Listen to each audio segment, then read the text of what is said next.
Dalam Bapa dan Putra dan Roh Kudus, amin.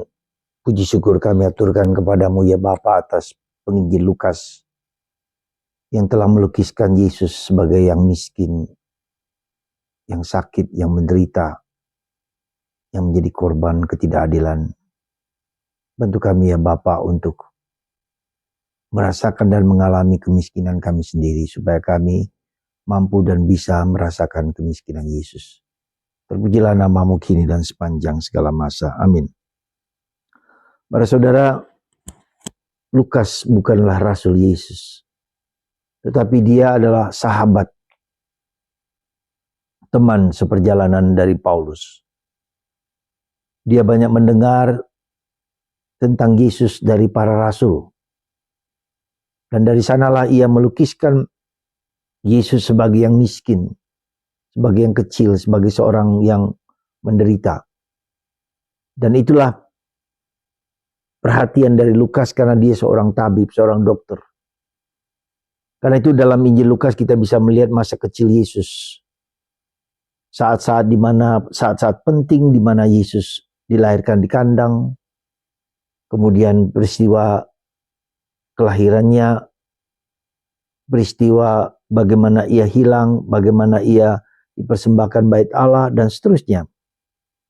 Dan ini mengagumkan kita bahwa Lukas menggambarkan Yesus manusiawinya, menggambarkan kemanusiaan Yesus. Dan ini penting bagi kita untuk melihat bahwa Yesus juga adalah orang yang memang dia adalah Allah, tapi pada saat yang sama dia adalah manusia biasa, ya, yang seperti kita mengalami kemanusiaan kita seperti apa adanya.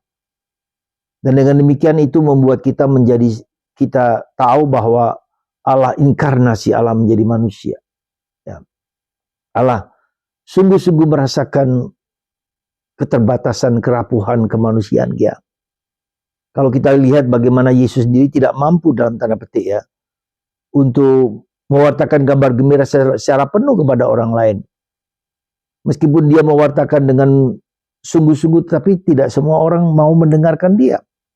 Bahkan lebih daripada itu membunuh dia, mencelakakan Yesus. Meskipun Yesus melakukan perbuatan-perbuatan ajaib yang luar biasa. Tapi ternyata dalam batas tertentu Yesus juga gagal, bahkan dia mati, disalib. Dan itulah tugas kita sebagai rasul juga demikian. Maka Yesus mengajarkan kepada kita untuk menjadi pewarta kabar gembira dan sadar bahwa akan ada serigala-serigala yang tidak suka dengan pewartaan kita.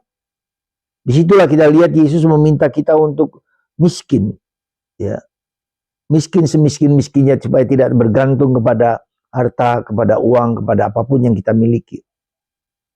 Saudara, itulah pula yang kita harus syukuri, bahwa Lukas sungguh melukiskan dan menggambarkan Yesus yang miskin. Dan kita penuh perhatian ketika kita mengalami penderitaan salib dan kemiskinan kita juga bisa merasakan mengalami salib dan penderitaan banyak orang.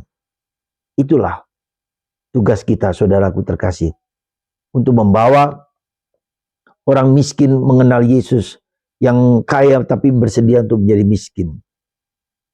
Dengan demikian kita bisa melihat bagaimana Yesus disalib dengan telanjang, ya, tidak ada apa-apanya. Dan ini merupakan suatu perjuangan dan pergulatan kita untuk menerima, ya, keterbatasan Yesus, keterbatasan kita. Semua tergantung kepada kehendak Allah, dan Tuhan menghendaki kita semua selamat dan bahagia. Justru ketika kita harus menerima kemiskinan kita apa adanya. Sekali lagi, menerima kemiskinan kita apa adanya, supaya hidup kita bergantung kepada Yesus sendiri. Semoga Tuhan memberkati Anda dan menjadikan kita sadar bahwa kita tidak ada apa-apanya, bahwa Tuhan menghendaki kita untuk menyandarkan seluruh diri kita kepadanya. Yang mengontrol kita bukan diri kita, tapi Tuhan sendiri. Tuhan memberkati Anda semua dalam nama Bapa dan Putra dan Roh Kudus. Amin.